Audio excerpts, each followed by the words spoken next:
دخل مسعود للدار والصندوق بين يديه. سد الباب بشوية ودار نظرة خفيفة للدار بحال إلا كيتأكد راه هنا آمن. مشى للطابلة، حط الصندوق قدامه وقلص قبالته شوية. ساكت، كان كيسمع غير نفسه وقلبه كيدق على مهله. مد يدو، حل الصندوق بشوية بشوية، وقف.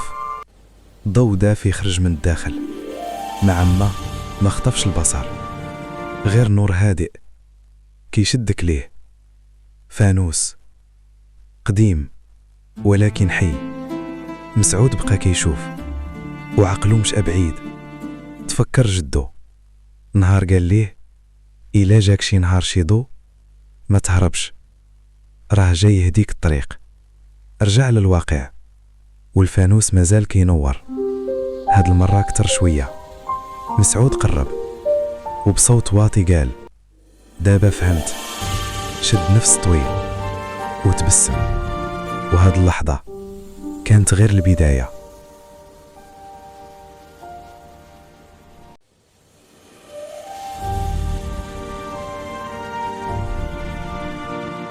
وصلنا لنهاية الحلقة. واشتركوا في القناة باش تعرفوا اسم مخبي لنا الباب السحري. والسلام عليكم.